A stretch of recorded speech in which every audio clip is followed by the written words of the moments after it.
E vamos iniciar a nossa quinta palestra desse dia. E chamamos aqui ao palco a doutora Arci Teles Quixadá, é médica hematologista da Secretaria de Saúde do Estado do Ceará, co-investigadora da Universidade Federal do Ceará e do Instituto de Saúde dos Servidores do Estado do Ceará, que vai falar sobre o tema EMC, causas e o caminho da cura.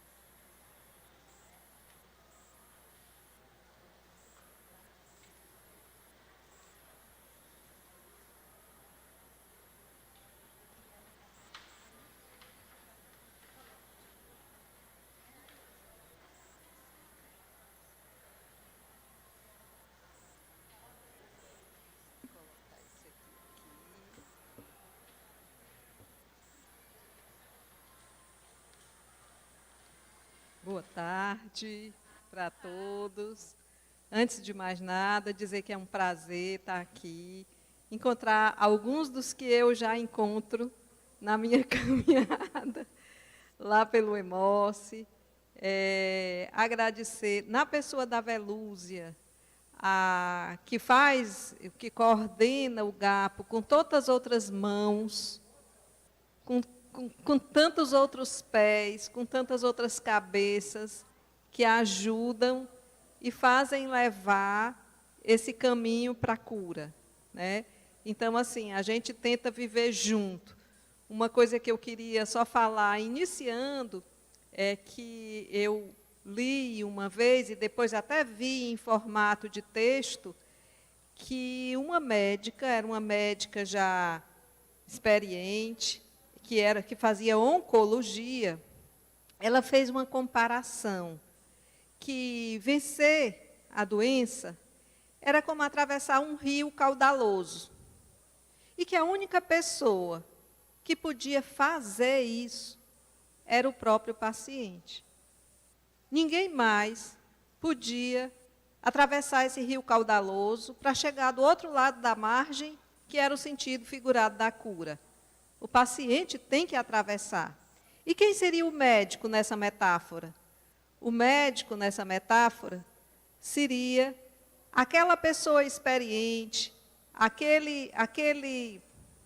se fosse aqui no Ceará, era o homem da jangada, né? O jangadeiro. Como é rio, essa metáfora, não era aqui no Ceará que ela estava escrevendo, seria aquele que atravessa a balsa, aquele que rema na canoa lá do Amazonas, enfim. Mas era alguém que conhecia aquela água profunda, que causa medo, principalmente quando existem as noites escuras, mas que também é quem vai passar a esperança para aquele que precisa atravessar aquela água caudalosa. E é com essas palavras e com essa metáfora que eu inicio. Então, o tema que me coube falar foi sobre a leucemia mieloide crônica, porque é mesmo o que eu faço no meu dia a dia. Esse termo, leucemia, que quer dizer, como está aqui embaixo, desculpe, sangue branco, é aqui, sangue branco, isso é por conta quase que eu faço uma vídeo bobeira. É por conta dessa colocação aí, que se a gente... Ixi, desligou? Pronto. Se a gente compara desse lado de cá o normal, e desse lado de cá quem tem leucemia, vocês veem essa quantidade adicional de branco. Aqui são as hemácias, aqui é o nosso soro, e aqui são as células, em quem não tem e em quem tem leucemia. Então, foi isso que em 1845, portanto, há 175 anos atrás, esses dois doutores, coincidentemente no mesmo ano, 1845, eles descreveram. Esse primeiro do lado de cá é inglês e esse é alemão. Todos dois descreveram e foi publicado estudos em 1845, quando eles chegaram à conclusão que são células do próprio organismo que adoecem.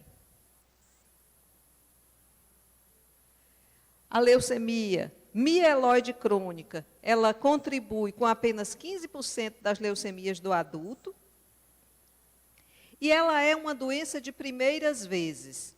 Por que doença de primeiras vezes? Porque foram feitas muitas descobertas interessantes estudando LMC.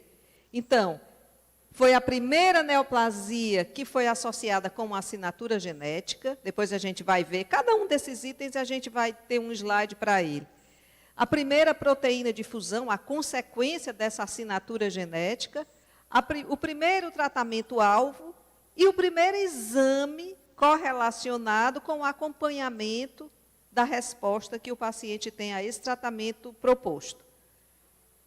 Isso aqui são os marcadores substitutos e com relação à causa, porque naquele título tem escrito causa. Qual é a causa da leucemia mieloide crônica especificamente? A doutora Paula estava falando aqui antes, que ela mostrou até uma árvore, com não sei quantas raízes, com não sei quantas causas.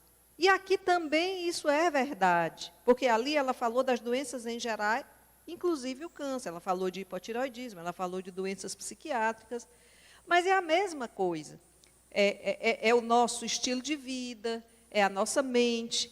E na LMC, em particular, não existe uma causa específica que você diga, essa alteração do cromossomo, ela aconteceu por causa disso.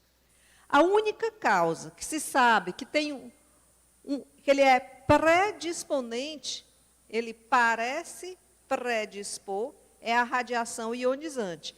Por que que eles viram isso? Eles viram que onde teve já bomba, como no Japão, que teve a bomba de Hiroshima, como Nagasaki, que teve bomba, depois de 10 anos, teve uma incidência grande de leucemias. Não só LMC, mas teve uma incidência grande. Então, por isso é que é fator predisponente. Mas, a gente sabe de inúmeras pessoas que têm LMC e nunca se expuseram a bombas.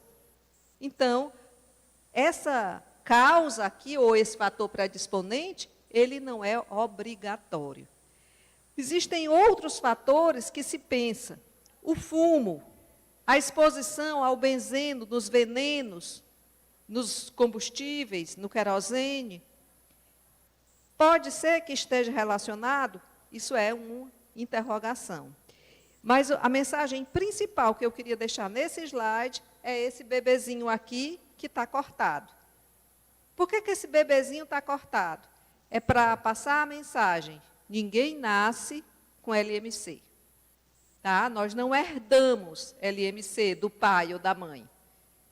Tá? Isso não é passado de pai para filho. É só para dizer que é um pouquinho mais comum nos homens, mas é muito pouco. Isso foi um trabalho que foi publicado pelo Hospital Walter Cantídio, que falava sobre a aderência ao tratamento, e a idade na América Latina como um todo, e como a gente está na América Latina, é 10 anos mais jovem do que no resto do mundo. A gente não sabe exatamente por quê. A gente está atrás desse motivo, como comunidade científica, mas a gente não sabe por quê. Será que é porque aqui se usa agrotóxico? Mas tanta gente usa agrotóxico, os Estados Unidos usam muito agrotóxico, que tem uma idade mais elevada do que o Brasil. Por que seria? Será que é porque a gente não tem EPI? Lá no nosso bom e velho interior, onde todo mundo faz a agricultura? Não se sabe, não se tem essa resposta. Mas fica aqui com uma pulguinha atrás da orelha, né? Aqui é a assinatura genética que eu falei. Aqui tem um local onde tem esses retângulos, tem um local de quebra. Em algum momento, essa quebra acontece e acontece isso aqui. Isso aqui é o famoso cromossomo Filadélfia, que é mistura. Em vermelho está o 9, em azul está o 22, e aqui nós temos um 9 com um pedacinho azul e um 22 com um pedacinho vermelho. Esse aqui é o cromossomo Filadélfia. Ele está aqui de novo, foi assim que ele foi descoberto em 1960, e ele está aqui de novo.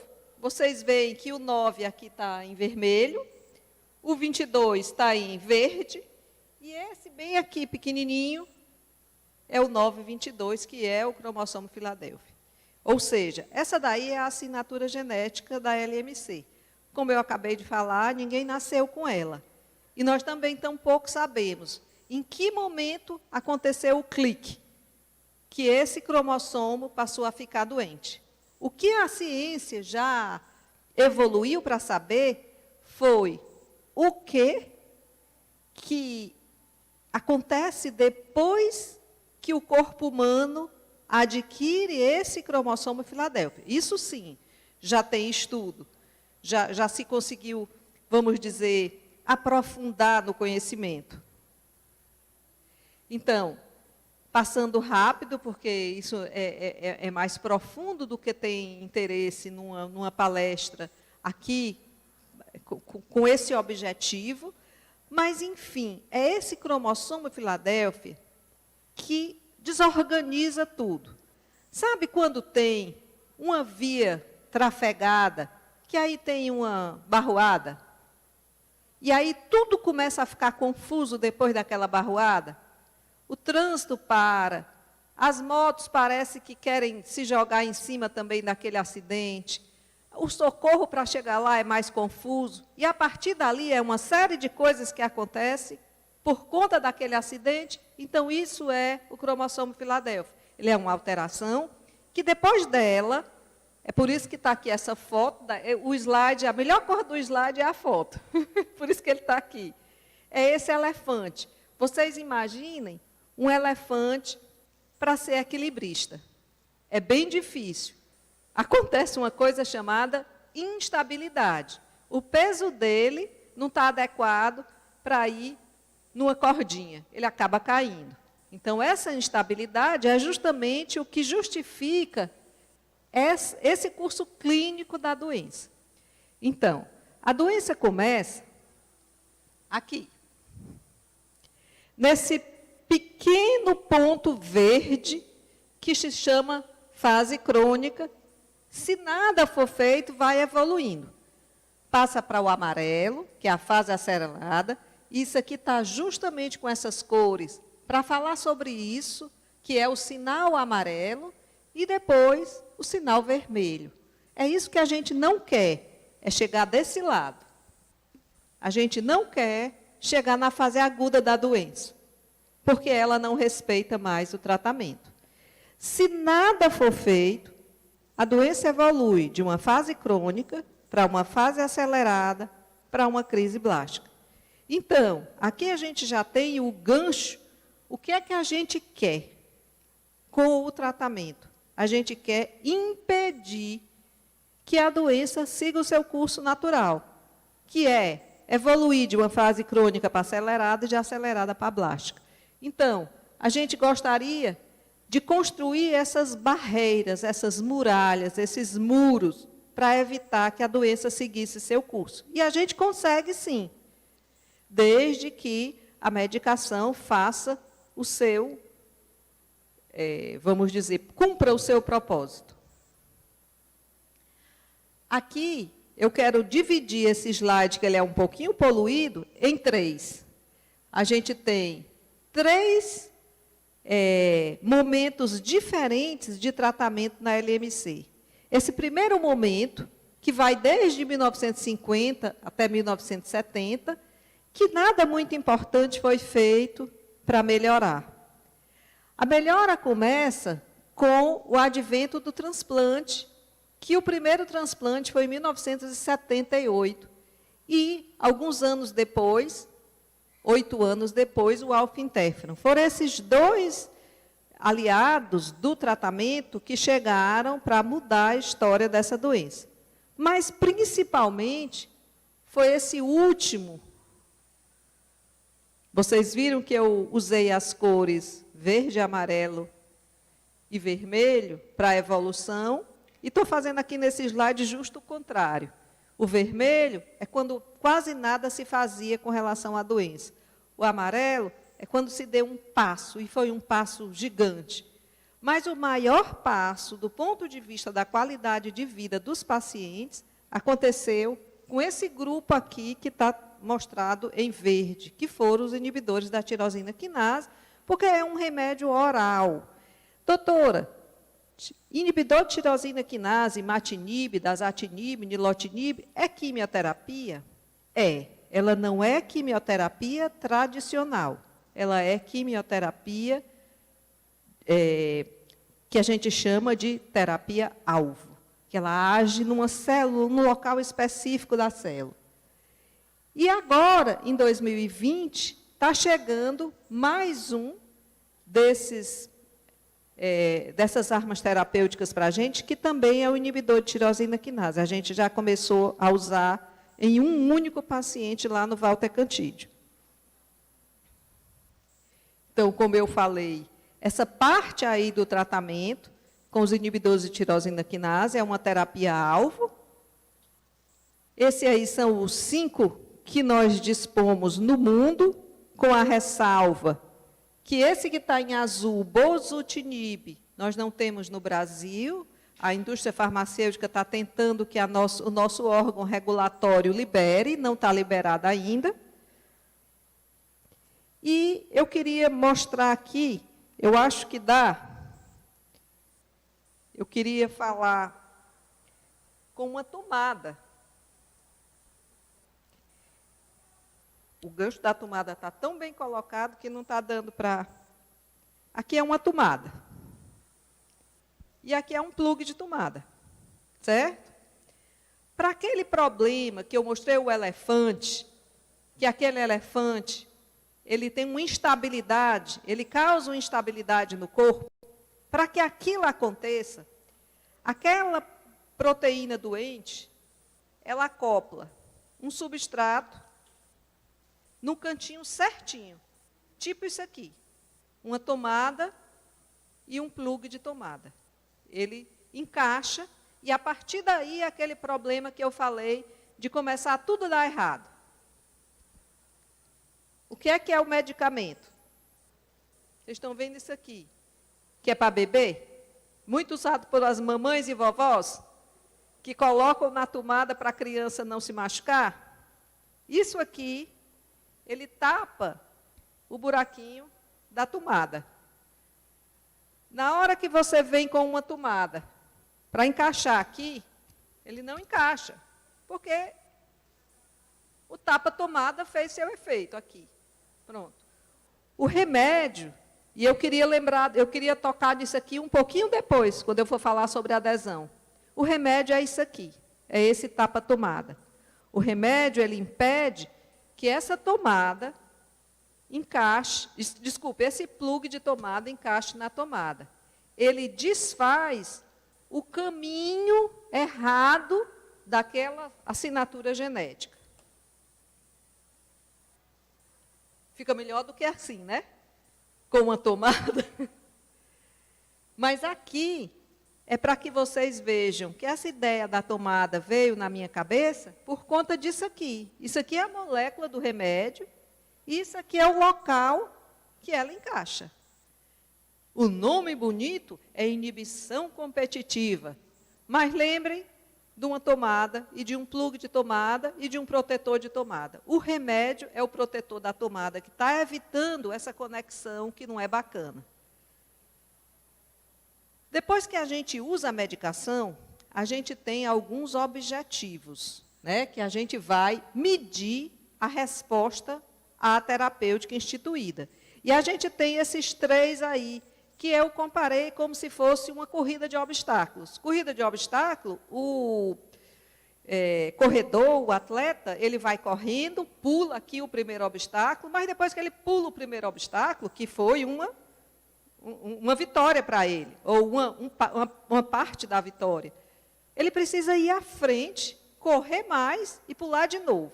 Então, aqui a gente tem a resposta hematológica, a resposta citogenética e a resposta molecular. E são estas 3 respostas que levam ao sucesso da terapia de alguém com LMC. Só lembrando que resposta hematológica, que é aquele primeiro obstáculo, ele se traduz para o médico como um hemograma normal e um exame físico normal, que a gente não palpa mais a víscera chamada baço. A resposta citogenética é quando aquele cromossomo Filadélfia que tem nos exames do paciente, ele zera. E a resposta molecular é quando a gente tem esse 0,1 para baixo disso. Isso é o nosso objetivo tratando. No acompanhamento, a gente tem exames diferentes e profundidades de avaliação diferentes. Então, a gente usa desde um hemograma, como um exame de citogenética, como o BCR-ABL, aquele que eu disse que tem que estar menor do que 0,1, e até a pesquisa da mutação. Quando o paciente inicia o tratamento, ele está aqui nesse topo, cheio de células doentes, está vendo? Cheio de bolinha aqui. E à medida que o tempo vai passando e o paciente está tomando a medicação, as bolinhas, as células doentes, vão diminuindo. Isso também está representado aqui. Nesse primeiro desenho aqui, nós temos uma pessoa que a gente vê mais branco do que a silhueta, é porque está cheio de células doentes. À medida que o tratamento vai transcorrendo, vai limpando, vamos dizer assim, e aqui, para mostrar que a pessoa já está aqui em atitude de correr, já está bem, já está se sentindo bem, já pode até correr, mas notem que ela tem ainda algumas células presentes, e é por isso que o tratamento não pode ser interrompido quando a pessoa está se sentindo bem. A outra, uma era falar de causa, e a outra coisa era falar do caminho da cura. O caminho da cura é quando o paciente passa a ser sujeito da sua vida e passa a acreditar que as coisas vão dar certo e tudo que depender dele, ele vai dar esse passo para, como eu falei no começo, transpor aquele rio caudaloso, ou para ele chegar nesse caminho que ele quer chegar, que é o caminho da cura. Isso depende do uso da medicação. Se o paciente, o médico pode até estar aqui muito feliz da vida, orientando, tome seu remédio. Eu, inclusive, primo pela letra. A Velúzia sabe, né, Velúzia? Mas, algumas vezes, eu até imprimo para que todos possam compreender adequadamente. Mas, se o paciente sai da consulta, bota a receita aqui, ou no bolso, ou na pasta, ou em casa, em qualquer local, e não sai do papel a orientação, não adianta, não resolve. O paciente tem que tomar a medicação. E o que é que significa adesão? Existe uma definição da Organização Mundial da Saúde. A Organização Mundial da Saúde está tão destiorada, né? Ninguém acredita na bichinha mais.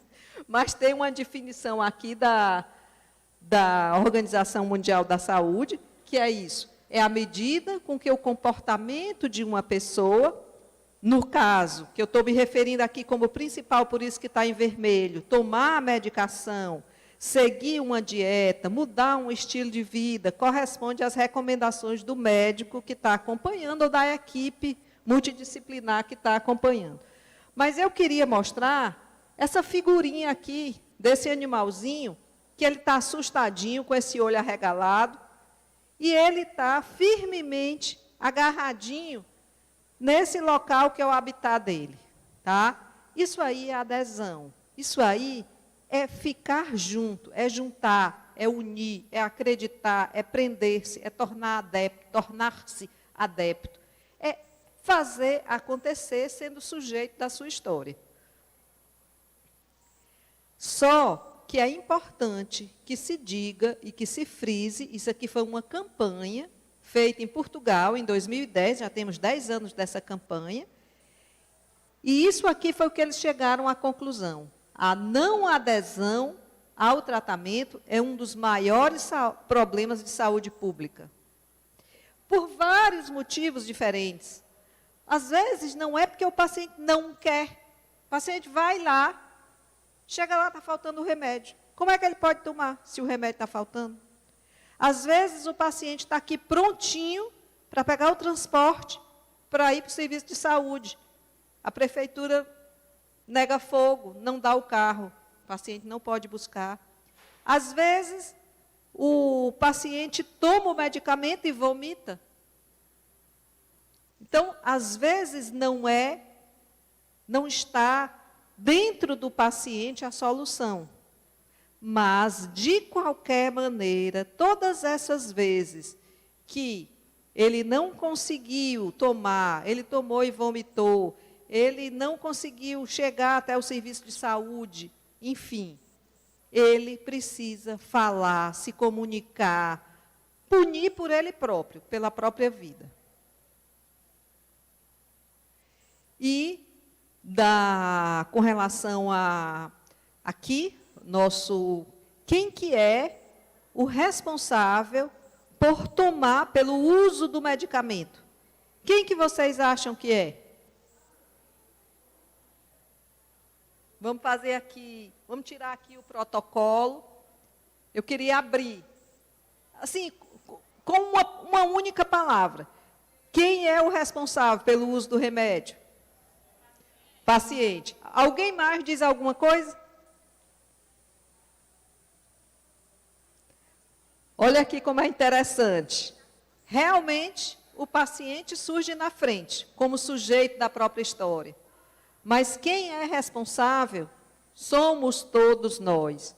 É o médico, porque ele pode brigar para que não falte o remédio. Ele pode pedir o assistente social para ligar para a prefeitura, para evitar não ter transporte. É o farmacêutico que pode identificar que o estoque está pequeno. É o enfermeiro que pode identificar que está havendo um efeito colateral, que está motivando o tratamento não ser regular. Enfim, uma equipe multidisciplinar e um grupo coeso faz mais do que um sozinho. O paciente vem na frente. Ele está aí como centro desse slide, para ilustrar isso. O paciente tem que ser sujeito da própria história, mas ele tem que estar com essa galera do bem do lado dele para conseguir melhorar, para conseguir caminhar no caminho da cura. Para a adesão, valem todos esses ajudantes aí. Vale alguém que está dizendo, a esposa, o marido, o filho, o neto. Vale um lembrete no celular, aplicativos. Vale um lembrete da forma que a pessoa achar que vai lembrar. Isso aqui é uma pessoa jovem, que está representada aqui, que colocou um lembrete no dedinho, como se fosse assim um adereço, mas não era, era para tomar o remédio. Né? Então, vale qualquer coisa, vale aqueles lembretes, post-it, vale fazer arte para lembrar, contanto que isso esteja repetidamente na cabeça, para que o esquecimento da rotina não venha e não burle o tratamento. Importante, já comentei isso, que está escrito nesse slide, o apoio multidisciplinar. É importante do médico identificar, através do médico, da enfermeira ou do farmacêutico, a presença de efeitos colaterais, eventos adversos, como a gente chama, e manusear, ajudar o doente a transpor esses efeitos indesejados para o tratamento seguir em frente. Esses 3 são os 3 alimentos que não são permitidos com o uso dos inibidores de tirosina quinase. Um deles não tem aqui, ou pelo menos tem muito pouco, que é a toranja, que é essa laranja vermelha ou avermelhada. Mas a carambola e a romã, tanto tem muito no Ceará, como muita gente gosta, e é preciso que esse conhecimento seja disseminado, que esses alimentos, eles competem pelo processamento do remédio no fígado e que, portanto, devem ser evitados. E agora vem uma pergunta que é super importante: por quanto tempo temos que tomar o remédio na LMC? Então, assim, vocês sabem que quando as coisas começam a evoluir, e eu acabei de comentar aqui que a LMC é uma doença de primeiras vezes, várias evoluções de conhecimento aconteceram na LMC, está havendo um movimento no sentido de descobrir se o paciente com LMC pode ficar sem tomar medicação no futuro. Hoje, que dia é hoje, minha gente? 27 de novembro de 2020. Hoje, a resposta é não. Hoje, não podemos interromper o tratamento. Essa parte aqui do slide está mostrando que o médico aqui está estudando muito, queimando pestana, para descobrir se vai ser possível um dia, como e quando. Mas isso não é verdade no dia de hoje. Então, a resposta: terapia por quanto tempo? No dia 27 de novembro de 2020, que é o dia que a gente está falando, é para a vida. Tá? Hoje. Mas estudos estão sendo feitos na tentativa de descobrir uma forma, um meio de interromper o tratamento mais para frente. Nesse momento, é uma tristezinha que eu quero dividir com vocês. Eu queria compartilhar com vocês uma coisa que eu acho muito bonita, que era um pouco assim motivacional, né? Eu queria trazer um pouco de arte para esse momento, mas eu fui advertida aqui pela equipe técnica que isso não é possível por conta de regulamentações com relação a vídeos que são de outras pessoas e que, portanto, como isso também não está só aqui, está em live, está online, isso poderia ser reconhecido como, vamos dizer, um não pagamento dos direitos autorais de quem produziu a música. Então, por esse motivo, para minha tristeza, infelizmente, nós não vamos escutar, porque é uma música super emocionante, e ver o que é que essa música diz. Mas, enfim, é uma música super antiga, e era isso. Eu vou passar a mensagem da música e vou deixar para vocês que música é. Tá? O nome do grupo é D, com THE, De Piano Gás. Então, eles tocam piano, um deles toca violoncelo, e eles fizeram um arranjo diferente de uma música de Beethoven. Beethoven nasceu há 250 anos atrás. Então, é uma música bem antiga, chama-se Beethoven Five Secrets, 5 segredos de Beethoven. E é um arranjo dessa música, que é muito bonito e que mostra o antigo, que é Beethoven, com o novo.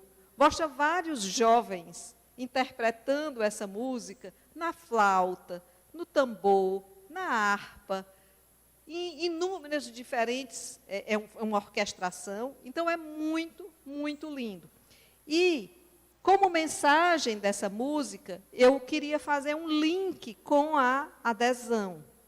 Para a adesão, igual como na performance daquela música, é necessário disciplina, é necessário dedicação, é necessário esforço, é necessário trabalho em equipe, é necessário liderança, que é o que aquele moço que tão bem interpreta de forma divina essa música, ele tem um lugar de destaque.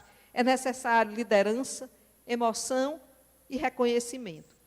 Então, essa frase, que é uma frase de Beethoven, é com ela que eu queria encerrar, e que você não deve apenas praticar a sua arte.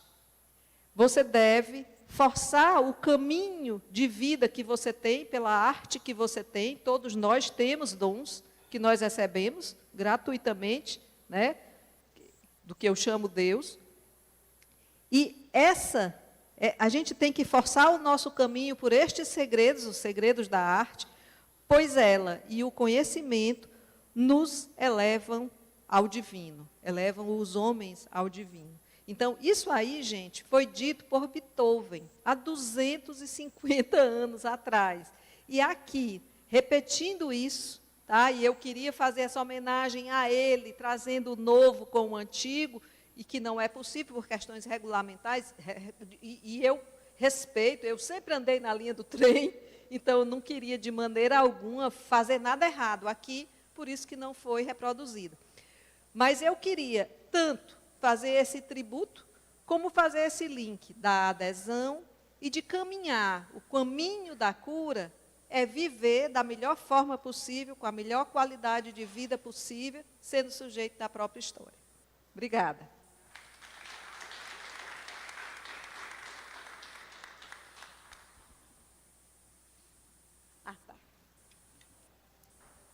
Nesse momento, a gente abre para perguntas. Lembrando a quem está nos assistindo online que vocês também podem interagir conosco. Façam as suas perguntas através do nosso chat. Nós temos uma equipe pronta para atender e a gente vai submeter aos nossos convidados. Por favor. Boa tarde, doutora. Boa tarde. Eu sou Maria da Luz, de Caicó, Rio Grande do Norte. Tive LMC, descobri em 96, faz exatamente 24 anos. Fiz transplante de medula óssea, faz 21 anos, em Jaú, no interior de São Paulo. Sim, doutor Virgílio. Doutor Virgílio, doutor Maí, doutora Cláudia. E foi lá que eu conheci a Velúzia. E eu lembro que, quando eu sou de Caicó, fui encaminhada para Natal, né? Quando meus exames estou emocionada. Os leucócitos lá em cima, eu fui encaminhada para Natal. E eu lembro que na primeira consulta, o médico perguntou se eu tinha contato com veneno. E eu lembro que minha mãe usava inseticida. Sim. E quando a gente era criança, morava no sítio, todo mundo tinha piolho, né?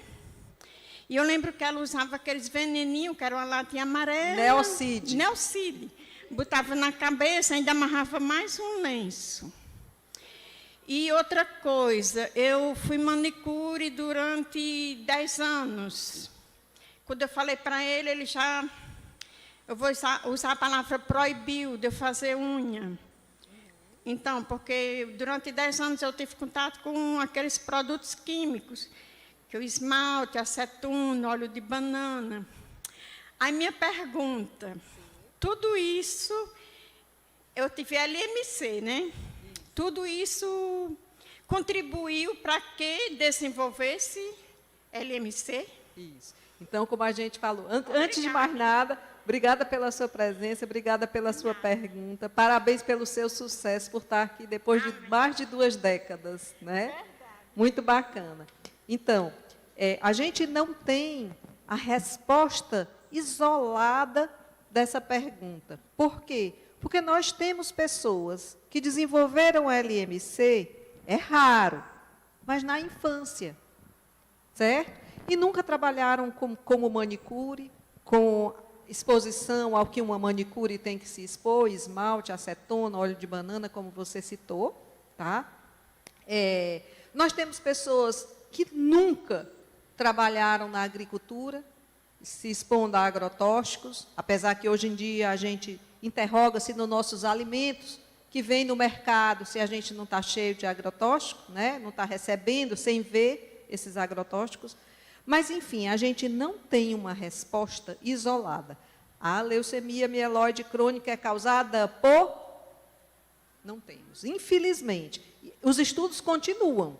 A única coisa que se sabe ao certo, que é um fator predisponente, é a radiação ionizante das bombas. Mas, como eu disse, nós aqui temos muita LMC no Brasil e não teve bomba explodida aqui no Brasil, né?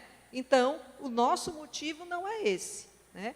A causa unitária de por que a pessoa tem uma alteração, como a gente chama, oncogênica, e desenvolve o cromossomo Filadélfia, nós não temos a resposta até hoje. Mas as pesquisas continuam, e eu sou uma pessoa otimista. Nós vamos chegar nessa resposta para que a gente se proteja. Agora, só uma dica.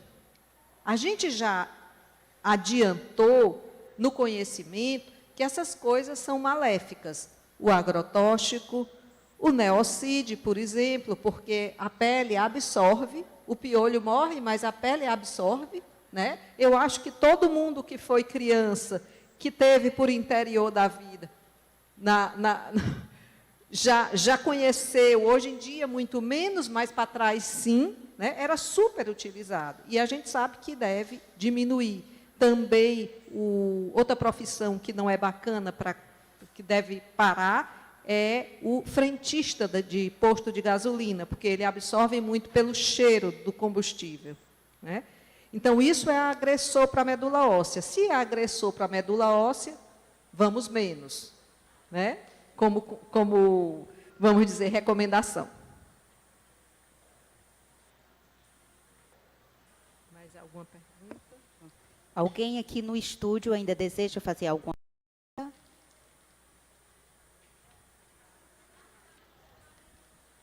Doutora Assi, eu sou meio mal resolvida com a história da LMC não ser uma doença genética, porque, assim, eu venho de uma família, por parte da minha mãe, onde tem uma família inteirinha, uma mãe, 4 filhos, todas com câncer, né? A minha avó morreu de câncer no pulmão.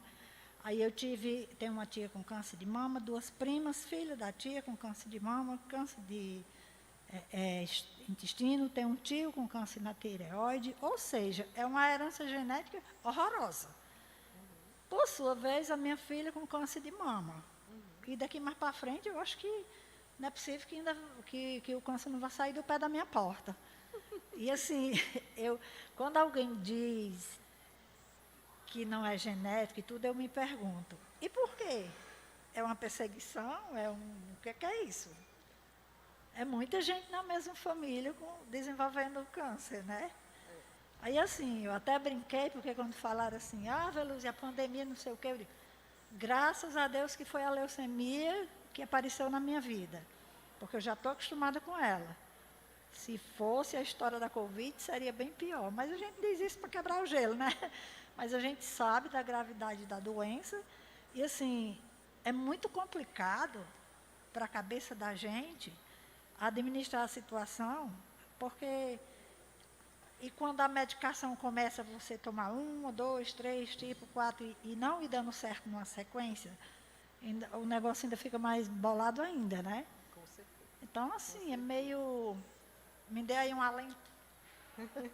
Bem, eu tenho algumas considerações a falar. Obrigado pela pergunta também, Velúzia.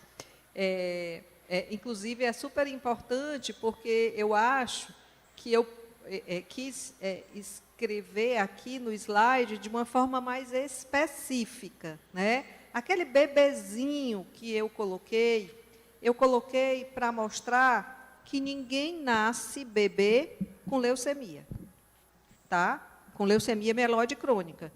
Ó, a mãe deu à luz e essa criança nasceu com leucemia mieloide crônica. Isso não tem nenhum caso no mundo, até hoje. Tá? Então, era isso que eu queria referir, que não é hereditário. O pai e a mãe, que passam os cromossomos para aquele bebê, metade do pai, metade da mãe, eles não passam leucemia mieloide crônica, nem que eles tenham leucemia mieloide crônica. Não passa do pai para o filho, não passa da mãe para o filho. Eu não conheço ninguém casado, que ambos tenham leucemia mieloide crônica. Nunca tratei. Tá? Já tratei de pessoas que namoraram, mas não que casaram e tiveram filhos, os dois com leucemia mieloide crônica. Mas o que não existe é isso, é a transmissão pai-filho. Agora, que existe, agora volta à palestra da doutora Paula, aquela árvore que tem uma série de heranças que a gente tem lá da raiz e que gera uma série de doenças e que nós não sabemos ainda, que inclusive ela disse isso, qual é o gatilho específico para desenvolver A ou B. Por que é que uns desenvolvem câncer de colo, por que é que outros desenvolvem LMC, outros ainda mama. Isso a gente não... Eu acho que é porque a ciência não desenvolveu a esse ponto, né? Mas a gente sabe que coisas do bem, como meditação, a boa alimentação, exercício físico, e eu acredito muito, espiritualidade e fazer o bem. Eu acho que isso não é que evite, mas torna o nosso caminho melhor para seguir o rumo. Nós vamos ter a última pergunta, por favor, pode fazer, também aqui no nosso estúdio. Doutor, o meu esposo, ele trabalhou 31 anos com gás. Então, sempre que ele faz exame de sangue, o hemograma, ele sempre dá as plaquetas baixas. Ele é uma pessoa que precisa ser avaliado sobre isso? É assim, depende do nível da plaqueta, tá? E eu diria que se essa plaqueta estiver abaixo de 100 mil, a resposta é sim, mas que às vezes é como, deixa eu fazer uma comparação dos dias de hoje. Tem algumas pessoas que são alérgicas até ao álcool gel, que agora tudo a gente passa álcool por conta da necessidade da pandemia, e eu tenho pacientes que ferem as mãos por conta do álcool. E elas já estão levando antissépticos que não têm álcool para passar na mão uma coisa específica. Então, existem algumas substâncias que elas irritam especificamente um setor do sangue, que são 3, hemácia, leucócito e plaqueta, que irritam em especial a plaqueta, por exemplo. Então, às vezes, é só causa e efeito, igual eu comparei essa moça que tem alergia com álcool gel. Se ela não passar álcool gel, ela fica bem, a mão está ótima. Se ela passar álcool gel, fere de novo. Então, se a plaqueta for igual ou inferior a 100, mereceria sim uma avaliação. Para quê? Para saber se ele precisa ser orientado para ter outro trabalho. A gente agradece, em nome do evento, a doutora Assi Teles. Muito obrigado, muito enriquecedora a sua palestra. Quer fazer alguma consideração final? Não, eu queria só agradecer e dizer que estou feliz por estar aqui, de dividir essa tarde com vocês. Obrigado, gente. Obrigada.